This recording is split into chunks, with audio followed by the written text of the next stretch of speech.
All right, next up is the Age of Absolutism. Okay, absolutism is a historiographical term used to describe a form of monarchical power that is unrestrained by all other institutions, such as churches, legislatures, or social elites. Okay, that's a very fancy way of saying it's a historiographical term, just means it's a term invented by historians, right? So back then in the 16 and 1700s, no one was calling themselves absolutist rulers. That's a term that we use to describe this time period in European history in which monarchies, okay, kings and queens, expand their power to almost be absolute. So it's called absolutism, okay? And their power is very minimally constrained to other institutions such as the church, primarily referencing the Catholic Church there, but also the Protestant, okay, legislatures or lawmaking bodies or social elites, aka nobles, okay. Roughly, this takes place between circa 1638 to 1789. Okay, those dates are not absolute. Okay, there are absolutist rulers that predate this time period, and there are absolutist rulers that or go beyond 1789. Okay, before the most famous one that we already talked about is King Henry VIII. Pretty much just does whatever he wanted, and no one could stop him. Okay, 1789 is used as the end date because that's the year the French Revolution starts, and France had the most famous absolutist ruler, so they kind of use that as a nice kind of year it ends, but we see absolutism continues to exist in other parts of Europe after 1789. Okay. Um, how do they consolidate their power? Okay, the biggest way they do this is through creation of armed forces. Now you're going to say, wait a minute, Mr. Bennett. Um, countries have had armies before, yes, okay, but they were not personally and extremely loyal to the monarch. Okay, pretty much every single army that we've seen so far has fought and served their country not for patriotic reasons or not to serve their monarch, but because they did it because they knew they were going to become wealthy from it.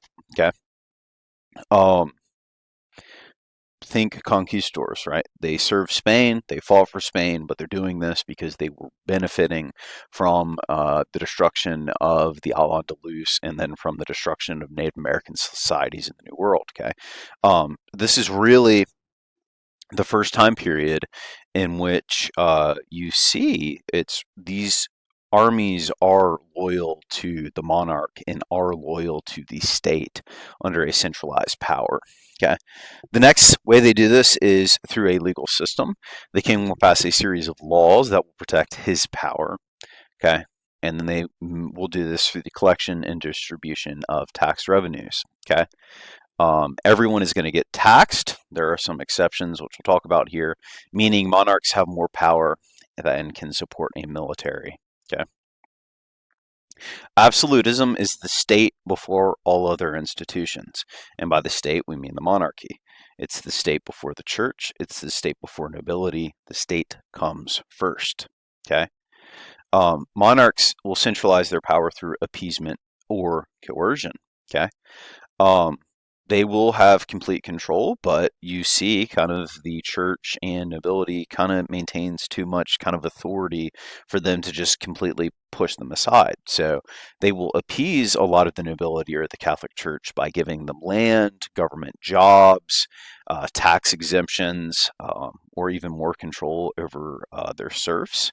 Okay, serfdom in the age of absolutism gets much worse, as in many states in Europe actually give the nobles the legal right to beat their serfs as punishment. Okay, um, those are ways you appease and maintain their absolutist rule. The other way is through coercion, as in you're going to follow the king, or he's going to send the army in and he's going to annihilate you. Okay. The term absolutism does need some qualification. Okay, absolutism is not a despotism.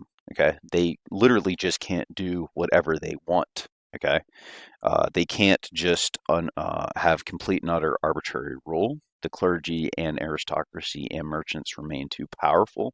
Okay, so their actions have to be just or have to be in the line of being like accepted by these groups to a certain degree where the nobility and clergy will go along with the fact that their monarch has absolute power.